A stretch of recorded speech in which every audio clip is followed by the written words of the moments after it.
Hello dear students, कैसे आप सभी लोग। आ गया हूँ मैं फिर से आपके सामने बहुत ही बेहतरीन से न्यूमेरिकल लेके, है ना, वेक्टर में। ओके, इस न्यूमेरिकल को हम क्या करेंगे, सॉल्व करेंगे और अच्छे से धीमे धीमे समझेंगे। और जो बच्चे नोट्स नहीं बना रहे हो, प्रॉपर नोट्स बनाते जाएं प्लीज़, है ना, वरना एक टाइम बाद आपको लगेगा कि कुछ नहीं पढ़ा। सिर्फ लेक्चर देख के स्किप करते जाना, कुछ फ़ायदा नहीं होगा। ठीक है, तो आपको क्या करना है, प्रॉपर नोट्स बनाने हैं।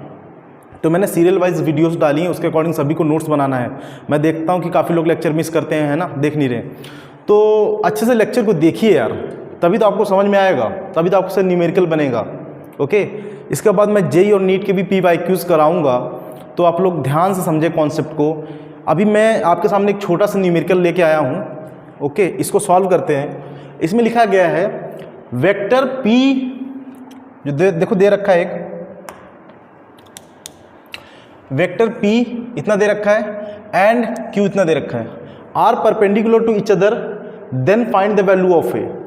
दो वेक्टर हैं, एक दूसरे के परपेंडिकुलर हैं, then find the value of A. तो मैंने कहा था आपको यार, जब भी दो वेक्टर परपेंडिकुलर हों, जब भी दो वेक्टर परपेंडिकुलर हों, तो उनका डॉट प्रोडक्ट क्या होता है, 0 होता है। उनका डॉट प्रोडक्ट क्या होता है भाई साहब, 0 होता है। ये चीज़ तो मैंने आपको सिखा दी है। ठीक है, तो P वेक्टर क्या है, ए आई कैप प्लस ए जे कैप प्लस 3 के cap. Okay, dot Q vector क्या है आपका, ए आई कैप माइनस 2 जे कैप माइनस के कैप इक्वल्स टू क्या होगा, 0 होगा, है ना। अब देखो, डॉट प्रोडक्ट में मैंने बताया था कि आई का आई के साथ मल्टीप्लाई होगा, तभी क्या रहेगा, 1 आएगा, और बाकी जो वैल्यूज है उनके साथ का मल्टीप्लाई हो जाएगा। बाकी आई का किसी जे के साथ, के साथ मल्टीप्लाई होगा, सब क्या हो जाएगा, 0 हो जाएगा।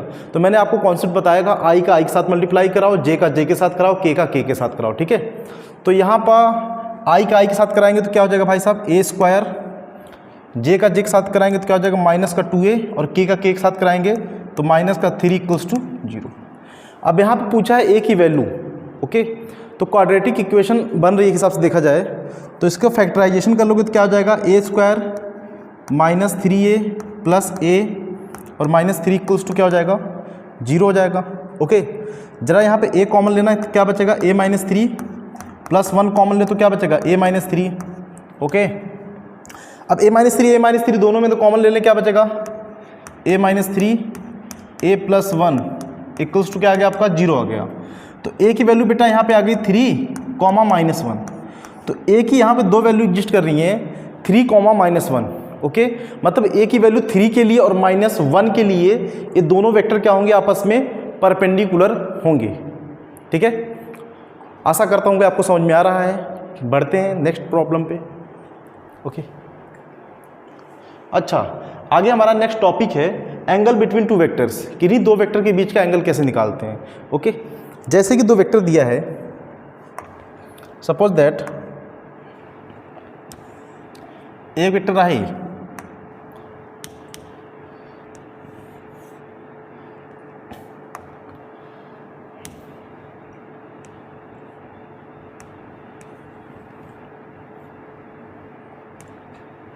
एक वेक्टर रहा बी, इनके बीच का एंगल थीटा है, मान लो ए वेक्टर और ए बी वेक्टर। तो जरा बताना इनका डॉट प्रोडक्ट कैसे लिखते हैं हम सब, ए वेक्टर डॉट बी वेक्टर, जरा बताइएगा आप लोग क्या होगा, ए वेक्टर का मैग्नीट्यूड बी वेक्टर का magnitude into cos theta. Okay, into cos theta.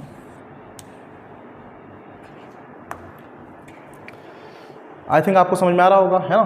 अगर मैं यहाँ से कहूँ कि कॉस थीटा की वैल्यू निकालो जरा, कॉस थीटा क्या आ जाएगा, A vector dot B vector divided by A vector का मैग्नीट्यूड इनटू बी वेक्टर का मैग्नीट्यूड। ओके, बी वेक्टर का मैग्नीट्यूड। अच्छा, यहाँ से थीटा आप निकाल सकते हो, थीटा कितना आ जाएगा, cos inverse A vector dot B vector divide by A vector का मैग्नीट्यूड बी वेक्टर का मैग्नीट्यूड।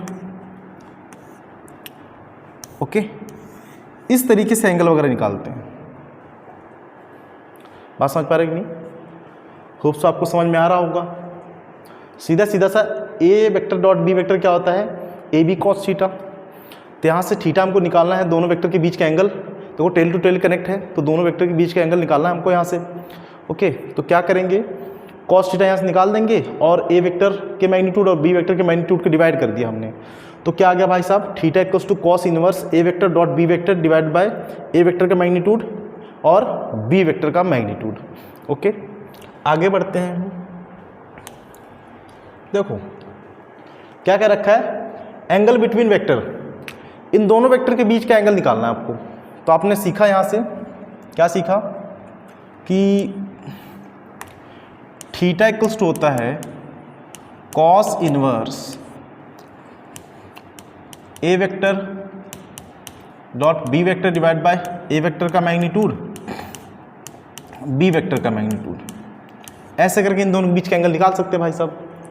तो जरा देखिएगा, कॉस इनवर्स ए वेक्टर और डॉट बी वेक्टर निकालना आपको। तो यहाँ साइड में निकाल दे रहा हूँ मैं, ए वेक्टर डॉट बी वेक्टर। तो जरा बताना, आई का आई के साथ मल्टीप्लाई हो जाएगा, क्या हो जाएगा, देखो यहाँ पे ये रहा आई, ये रहा आई वाला टर्म और ये वाला रहा आई। तो आई का एक साथ क्या होगा, तो 2 आ जाएगा, 2 जे का जे के साथ हो गया 2। तो कितना आ जाएगा ओवरऑल, बताइएगा जरा, 4 आ जाएगा आई थिंक, है ना, 4 आ गया। मैग्नीट्यूड की बात करें, ए वेक्टर के मैग्नीट्यूड की, तो ए वेक्टर का मैग्नीट्यूड कितना आएगा, अंडर रूट 2 का स्क्वायर प्लस 1 का स्क्वायर, तो अंडर रूट 5। बी के मैग्नीट्यूड की बात करें भाई साहब, तो अंडर रूट 2 का स्क्वायर, ठीक है, आई के साथ वाले का स्क्वायर प्लस जे के साथ वाले का स्क्वायर, अंडर रूट 5 आ जाएगा। ओके, अब जरा है वैल्यू पुट करो आप लोग, क्या आ जाएगा,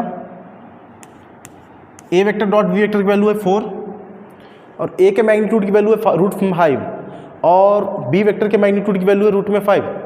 तो क्या गया यहाँ जरा बताना, रूट में 5 डॉट रूट में 5।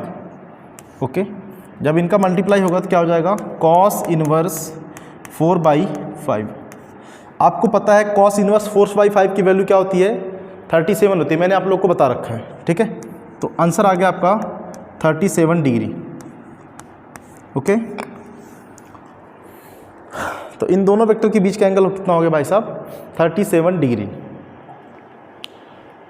आई थिंक आपको समझ में आ रहा होगा, है ना।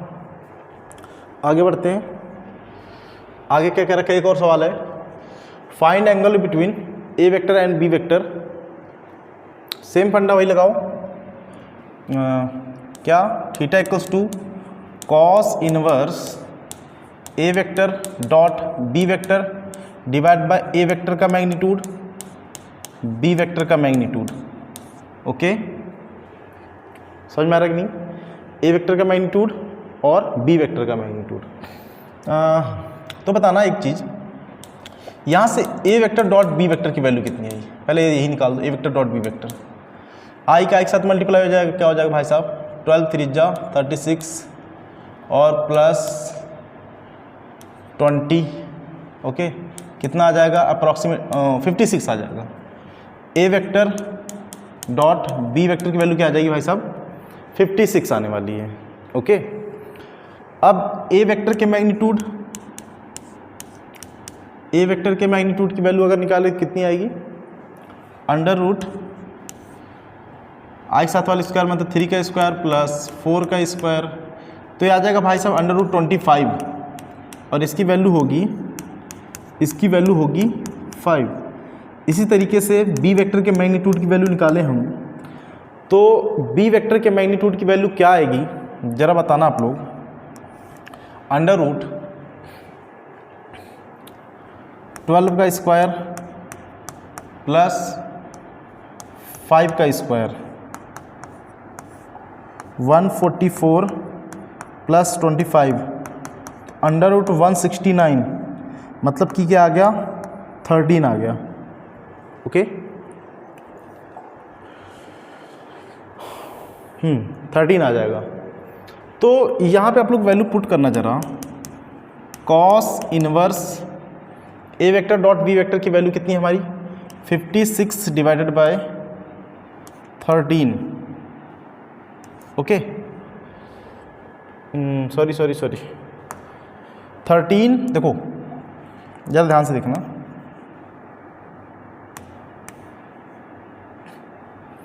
ए वेक्टर के मैग्नीट्यूड की वैल्यू 5 इंटू इसकी कितनी है 13, ओके।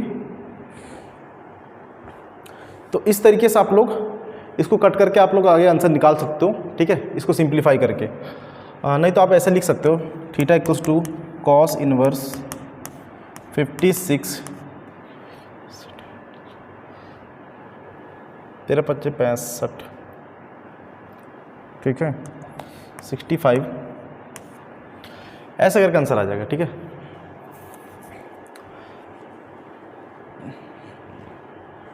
सब कुछ सही है ना? ठीक, सही है। इस तरीके से आंसर आ जाएगा आपका, ओके, ठीक है।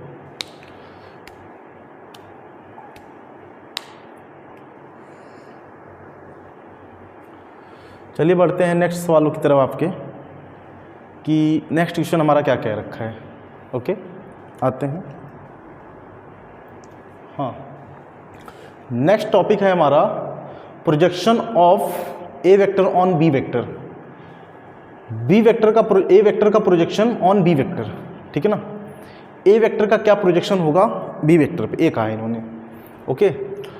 तो यार एक चीज़ और जान लो आप लोग, इसको ये भी बोल सकते हो कि component of A vector on B vector, component of A vector on B vector, और आप कह सकते हो भाई साहब component of A vector on B vector, है ना। प्रोजेक्शन मतलब परछाई, छाया, ठीक है। प्रोजेक्शन मतलब इसकी छाया, जिसे ऊपर से टॉर्च जलाओगे तो इसका प्रोजेक्शन इस पे कितना जाएगा, मतलब ओवरऑल इसका कंपोनेंट इस पे कितना जाएगा, ठीक है। तो एक चीज़ बताना, तो यहाँ पे कंपोनेंट की बात करें, इसका इस साइड क्या आएगा जरा बताना, ए का कंपोनेंट ए कॉस थीटा, क्या आएगा भाई साहब ए कॉस थीटा। इतनी बात समझ पा रहे हो नहीं आप लोग?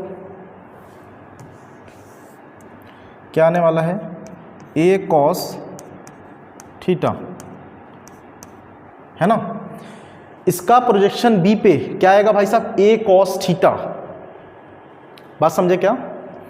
ए का प्रोजेक्शन, ए का कंपोनेंट बी पे क्या आएगा ए कॉस थीटा, थीटा के साथ हमेशा कॉस थीटा लेते हैं ना, ए कॉस थीटा, ओके। तो देखो दो तरीके से आ सकता है, जैसे कि मैं पहला कहूं प्रोजेक्शन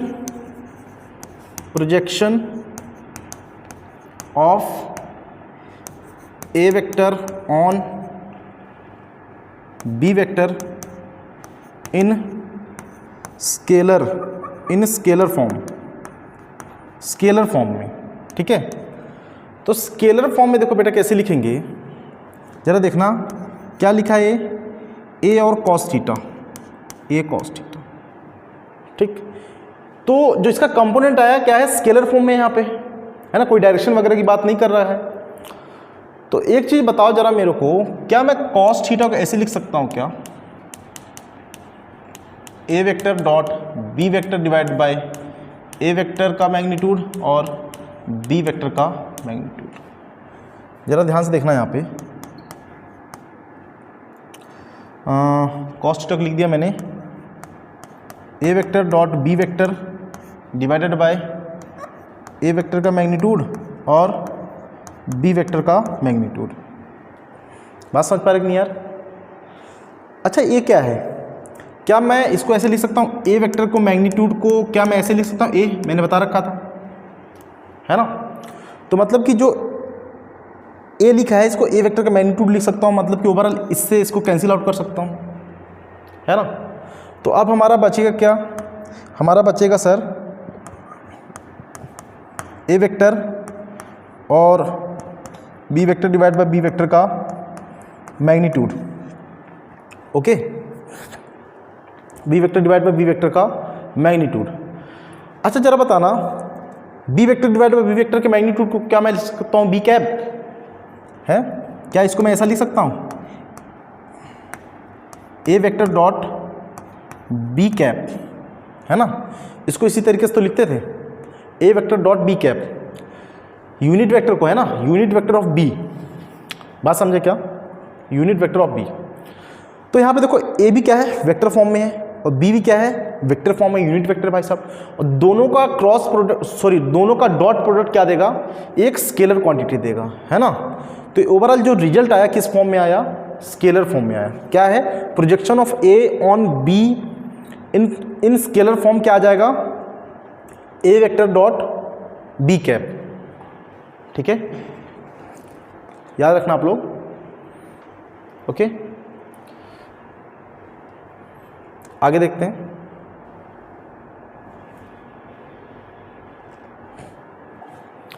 सेकंड पॉइंट उसी में, इसको तुम फर्स्ट पॉइंट मान लेना,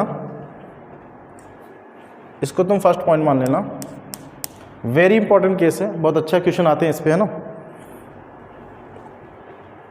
सेकंड पॉइंट क्या है, projection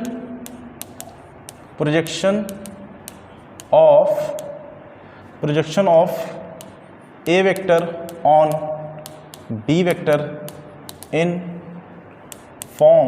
the form of vector, in the form of vector. तो वेक्टर के फॉर्म में लिखना आपकी पारी, ध्यान से देखना, जैसे कि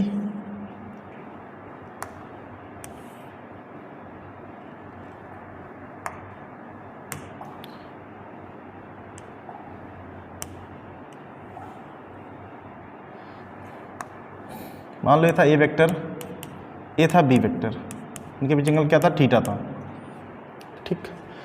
अब की बारी projection of A vector on B vector in the form of vector लिखना है, ठीक है। तो अच्छा प्रोजेक्शन आया क्या, प्रोजेक्शन आया क्या भाई साहब, प्रोजेक्शन आया सर जी ए कॉस थीटा, पर आपकी बारी सर जी आपने कहा कि वेक्टर फॉर्म में लिखना है। अच्छा इसका प्रोजेक्शन इस साइड क्या आएगा भाई साहब, ए कॉस थीटा, है ना। मेरे को एक चीज़ बता दें, इसको वेक्टर फॉर्म में कैसे लिख सकते हैं। कोई भी क्वांटिटी होती थी सर, मैग्नीट्यूड के साथ साथ डायरेक्शन चाहिए होता था। कोई भी क्वांटिटी होती थी सर जी, कोई भी वेक्टर क्वांटिटी, मान लो सर जी इसका ए वेक्टर का मैग्नीट्यूड है, अब सर जी इसको वेक्टर फॉर्म में बनाना तो क्या करते थे, हम इसके साथ ए कैप का मल्टीप्लाई कर देते थे, जैसे कि डायरेक्शन का मल्टीप्लाई कर देते थे, जिस डायरेक्शन में उसका मल्टीप्लाई कर देते थे तो हमारा एक वेक्टर बन जाता था। ए मैग्नीट्यूड हो गया, ए डायरेक्शन प्रोवाइड कर देता था, तो मैग्नीट्यूड और डायरेक्शन मिलकर क्या बन जाता था, एक वेक्टर क्वांटिटी बन जाता था। इसी तरीके से ये वाला जरा ध्यान से देखो आप लोग, क्या गिवन है, ए कॉस थीटा तो सर एक मैग्नीट्यूड है, तो इसको वेक्टर फॉर्म में लिखना है तो सर जी हम डायरेक्शन चाहिए हमको। तो जो इसका ए का कंपोनेंट आया क्या बी की डायरेक्शन में आया क्या यार, जो ए का कंपोनेंट आया है क्या बी की डायरेक्शन में आया है क्या, ऐसा हम कह सकते हैं ना। तो देखो जरा ध्यान से, तो सर जी ये तो होगा मैग्नीट्यूड, अब आप मल्टीप्लाई करा दो किसके साथ सर जी, डायरेक्शन के साथ, है ना। तो डायरेक्शन क्या हो जाएगी हमारी, बी कैप, डायरेक्शन हो जाएगी हमारी बी कैप। अब देखो मैग्नीट्यूड तो था ही था, डायरेक्शन साथ मल्टीप्लाई कर दिया, क्योंकि ए का जो कंपोनेंट आया बी की डायरेक्शन में आया, तो बी की डायरेक्शन में आया बेटा, तो वहां आप लिख देंगे बी कैप, ओके। इसी तरीके से तो करते थे। अब जरा बताना ये क्या हो जाएगा, ए और इसको लिखना कॉस थीटा को, कॉस थीटा को हम लिख सकते हैं A cap, sorry A vector dot B vector divide by A vector का मैग्नीट्यूड और बी वेक्टर का मैग्नीट्यूड और बी कैप साथ में, ओके। अब जरा बताना, ध्यान से देखना, यहाँ से ए का मैग्नीट्यूड कैंसिल आउट, ओके। अब बचा क्या, ध्यान से देखो, A vector dot B vector divide by B vector का मैग्नीट्यूड इनटू बी कैप, यही सब चीज़ें तो बची। अब एक चीज़ बताओ, क्या मैं इसको ऐसा लिख सकता हूँ, ए वेक्टर, इसको क्या लिख सकता हूँ, बी कैप, ए वेक्टर डॉट बी कैप, है ना, और बी कैप। तो सीधा सीधा वही था यार। इसके पहले आप लोग ध्यान से देखो, ये क्या आया था, A vector B cap scalar form में आया था, वेक्टर फॉर्म में लिखना होगा तो क्या करेंगे, बस बी कैप का मल्टीप्लाई कर देंगे साथ में, ये तो ओवरऑल स्केलर क्वांटिटी दे देगा ना, एक मैग्नीट्यूड देगा एक हिसाब से। तो इसी में बस बी कैप का एक बार और मल्टीप्लाई कर देंगे तो क्या दे देगा, हमारा वेक्टर क्वांटिटी में आंसर दे देगा, है ना। मतलब जो ओवरऑल रिजल्ट किस में दे देगा भाई साहब, आपको वेक्टर क्वांटिटी में दे देगा। ठीक है, तो आपसे ऐसे क्वेश्चन बना सकता है, आपसे डायरेक्ट भी पूछ सकता है। ओके, तो याद रखिएगा, बहुत ही बढ़िया बढ़िया क्वेश्चन इस पे बनते हैं। ओके, होप सो आपको समझ में आ रहा होगी सारी चीज़ें, है ना। तो कुछ न्यूमेरिकल के माध्यम से हम इन सब चीज़ों को और अच्छे तरीके से समझते हैं। जैसे कि देखिए,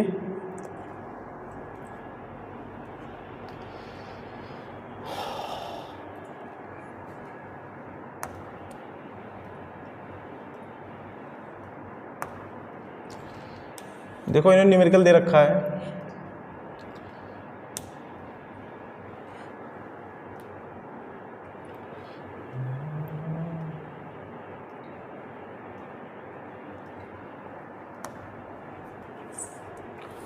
ठीक, क्या क्या रखा है इन्होंने, जरा देखना।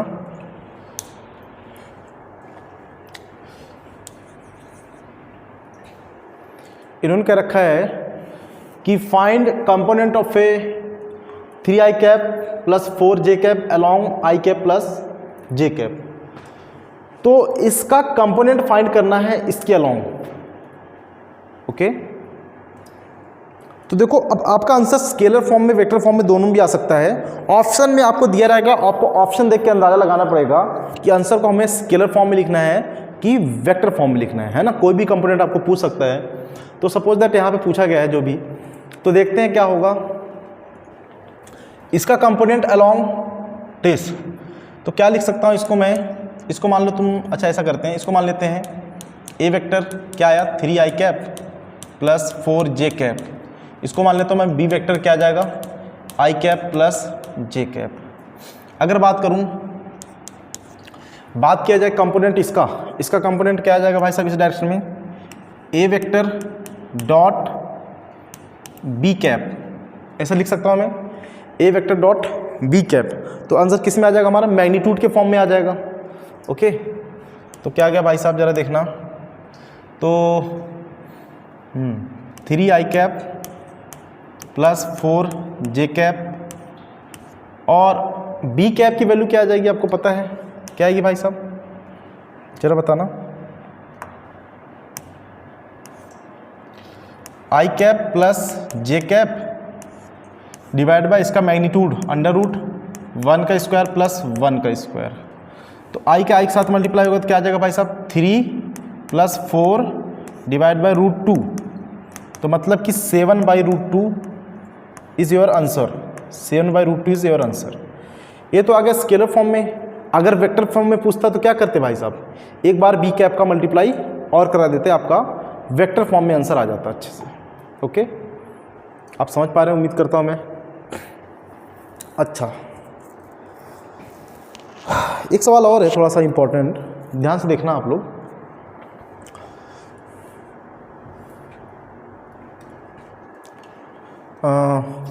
अच्छा, पहले इसके पहले एक बेसिक सा कर लेते हैं। सपोज दैट मैं पूछता कि I cap plus J cap का फाइंड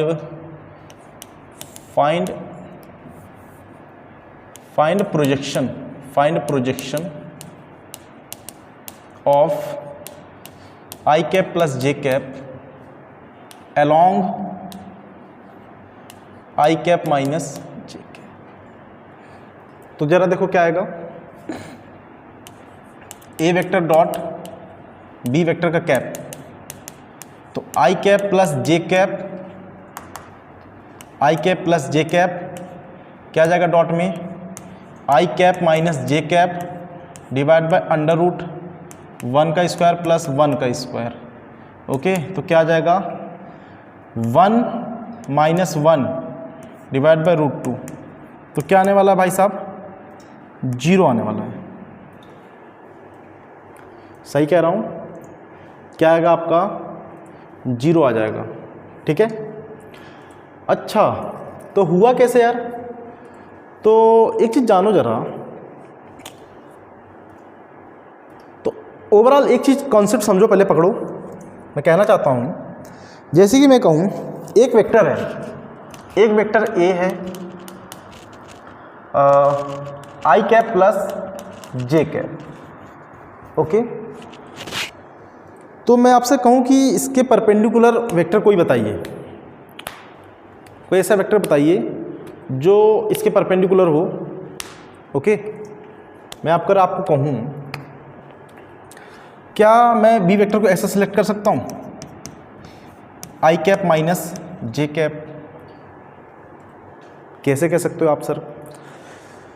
अगर कोई भी वेक्टर इसके परपेंडिकुलर होगा, इसका मतलब उसका डॉट प्रोडक्ट क्या होने वाला है, 0 होने वाला है? ये बात तो आप लोग समझ पा रहे होंगे ना। इसका मतलब उसका डॉट प्रोडक्ट क्या होने वाला है भाई साहब, 0 होने वाला है, ओके। तो अगर इन दोनों का डॉट प्रोडक्ट 0 आ गया, मतलब कि क्या हो जाएंगे, एक दूसरे क्या हो जाएंगे, परपेंडिकुलर। यहाँ से देख लो, चला चेक कर लो, ए वेक्टर डॉट बी वेक्टर क्या आ जाएगा, आई cap plus J cap, I cap minus J cap. तो आई का एक साथ 1 हो गया, जे के साथ 1 हो गया, तो 0 आ गया, है ना।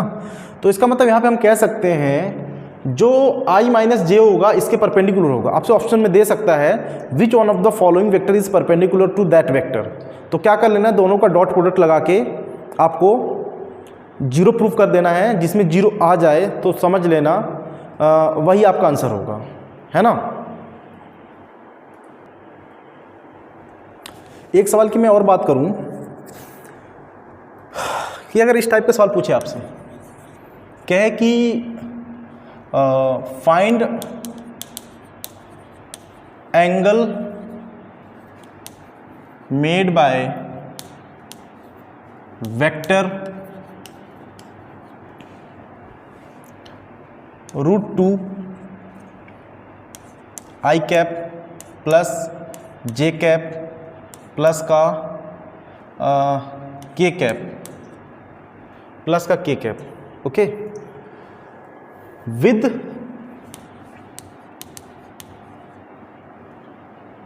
Axis x, y, z। ठीक है। अगर मैं कहूं कि find the angle made by vector this vector, इस वेक्टर का x एक्सिस, y एक्सिस और z एक्सिस साथ क्या एंगल बन रहा है। तो इस टाइप के सवालों को देखो किस तरीके से करते हैं यार, है ना। तो ध्यान से देखो यार, एक चीज़ जरा बताओ,